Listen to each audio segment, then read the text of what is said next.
Hello everyone, ನಮಸ್ತೆ. Welcome back to my another mini vlog. ಇದು ದೀಪಾವಳಿ ಹಬ್ಬದ ಪಾರ್ಟ್ 2 ಮಿನಿ ವ್ಲಾಗ್ ಆಗಿರುತ್ತೆ. ಸೊ ನಾನು ಲಾಸ್ಟ್ ವ್ಲಾಗಲ್ಲಿ ಹೇಳಿರೋ ಹಾಗೆ ಇನ್ಸ್ಟಾಗ್ರಾಮಲ್ಲಿ ಇದನ್ನು ಹಬ್ಬದ ಟೈಮಲ್ಲಿ ಶೇರ್ ಮಾಡಿದ್ದೆ. ಬಟ್ ಯೂಟ್ಯೂಬಲ್ಲಿ ಹಾಕೋದು ಸ್ವಲ್ಪ ಲೇಟ್ ಆಯಿತು, ದಯವಿಟ್ಟು ಕ್ಷಮೆ ಇರಲಿ.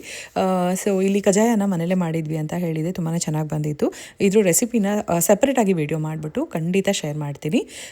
ಸೊ ನೋಡ್ತಾ ಇರ್ಬೋದು, ಇದು ಹಸ್ಬೆಂಡ್ ಸ್ವಲ್ಪ ಹೆಲ್ಪ್ ಮಾಡಿದ್ರು ಲಾಸ್ಟಲ್ಲಿ. ಯಾವಾಗಲೇ ಹೇಳ್ದಂಗೆ ಇದು ತಿರುಗಿಸ್ಬೇಕಾದ್ರೆ ಒಬ್ಬರು ಹಸಿಟ್ಟು ಹಾಕೊಡ್ಬೇಕಾಗತ್ತೆ, ಆವಾಗಲೂ ಅಷ್ಟೇ. ಇನ್ನು ಬೇಯಿಸ್ಕೊಳ್ಳೋದಕ್ಕೂ ಹೆಲ್ಪ್ ಮಾಡಿಕೊಡ್ರು. ಇನ್ನು ವಿಶೇಷ ಅಂದರೆ ಬಾಳೆ ಎಲೆಯಲ್ಲಿ, ಅಂದರೆ ನಮ್ಮ ಮನೆಯಲ್ಲಿ ಬಾಳೆ ಕಂಬ ಇರೋದು ನಿಮಗೆ ಗೊತ್ತಿದೆ. ಸೊ ಆ ಎಲೆ ಯೂಸ್ ಮಾಡಿ ಕಷಾಯ ತಟ್ಟಿ ಮಾಡಿರೋ ಅಂಥದ್ದು. ನಮಗೆ ನೋವಿದೆ, ಸೊ ಹಾಗಾಗಿ ಸಾಯಂಕಾಲ ಪೂಜೆ ಮಾಡಬೇಕಾಗಿತ್ತು, ಲಕ್ಷ್ಮೀ ಪೂಜೆ ಮಾಡಬೇಕಾಗಿತ್ತು. ಸೊ ಹಾಗಾಗಿ ಬೆಳಗ್ಗೆಯಿಂದ ಎಲ್ಲ ಕೆಲಸ ಎಲ್ಲ ಮುಗಿಸ್ಕೊಂಡು ರಾತ್ರಿ ಮಕ್ಕಳು ಎಲ್ಲರೂ ಇದ್ರಲ್ವ, ಸೊ ಆ ಟೈಮಲ್ಲಿ ಪೂಜೆ ಮಾಡಿರೋ ಅಂಥದ್ದು. ಕಷಾಯಕ್ಕೆ 1 kg ಅಕ್ಕಿ ಹಾಕಿ ಮಾಡಿದ್ದೆ.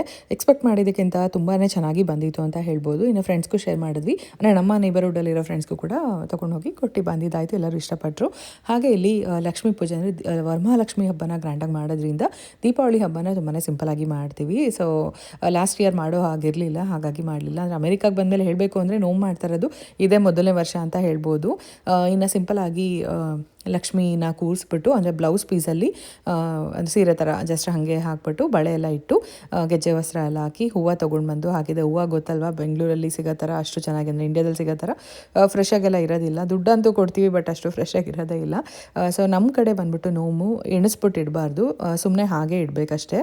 ಕೆಲವು ಕಡೆ ಎಣ್ಸೋದಿರುತ್ತೆ ಅಂತೆ, ಇನ್ನು ಮೊರ ಇದ್ದರೆ ಒಳ್ಳೆಯದು. ಬಟ್ ಇಲ್ಲಿ ನನಗೆ ಅದು ಸಿಗಲಿಲ್ಲ, ಹಾಗಾಗಿ ಹೊಸ ಪ್ಲೇಟು ಬರೀ ನೋವು ಮಾಡೋದಕ್ಕೆ ಅಂತಲೇ ಇಟ್ಟಿದ್ದೆ. ಇನ್ನು ನೋವೋದಕ್ಕೆ ತಟ್ಟೆನಲ್ಲಿ ಎಲೆ, ಅಡಿಕೆ, ಅರಿಶಿನ ಕೊಂಬು ಮತ್ತು ನೋಮ್ ದಾರ, ಬಾಳೆಹಣ್ಣು ಹಾಗೆ ಕಜಾಯನ ಒಂದು ಬಿಂದಿಗೆನಲ್ಲಿ ನೀರು ತುಂಬಿಸ್ಬಿಟ್ಟು ಅದ್ರ ಮೇಲೆ ತಟ್ಟೆ ಇಡೋ ಅಂಥದ್ದು. ಕೆಲವರು ಮೊರದಲ್ಲಿ ಇಟ್ಬಿಟ್ಟು ಹಂಗೆ ಇಟ್ಟು ಪೂಜೆ ಮಾಡ್ತಾರೆ, ಇನ್ನು ಕೆಲವರು ದೇವಸ್ಥಾನಕ್ಕೆ ತೊಗೊಂಡು ಹೋಗಿ ಪೂಜೆ ಮಾಡ್ಕೊಂಡು ಬರ್ತಾರೆ. ಸೊ ನಮ್ಮ ಮನೆಯಲ್ಲಿ, ಅಂದರೆ ನಮ್ಮ ಚಿಕ್ಕತ್ತೆ ಎಲ್ಲ ಹೇಳ್ಕೊಟ್ಟಿದ್ದಾರೇ ನಾನು ಮಾಡಿದ್ದೆ. ಸೊ ಅಮೆರಿಕಾಗೆ ಬಂದಮೇಲೆ ನಾನು ಆಗಲೇ ಹೇಳ್ದಂಗೆ ಇದೇ ಮೊದಲನೇ ವರ್ಷದ ಹಬ್ಬ. ಎಲ್ಲ ಕಡೆ ದೀಪ ಆಚೆ ಇಟ್ಬಿಟ್ಟು ಪೂಜೆ ಎಲ್ಲ ಮಾಡಿದ್ಮೇಲೆ ಊಟಕ್ಕೆ ಕುತ್ಕೊಂಡಿದ್ದೀವಿ. ಇನ್ನು ಹಬ್ಬದ ದಿನ ಮನೆ ನೋಡೋದಕ್ಕೆ ಒಂಥರ ಕಳಿಯಾಗಿತ್ತು ಅಂತ ಹೇಳ್ಬೋದು. ಸಿಂಪಲಾಗಿ ಅನ್ನ ಮತ್ತು ನುಗ್ಗೆಕಾಯಿ ಸಾಂಬಾರು ಮಾಡಿದ್ದೆ, ಅಷ್ಟೇ ಚೆನ್ನಾಗಿ ಕೂಡ ಆಗಿತ್ತು. Thank you for watching.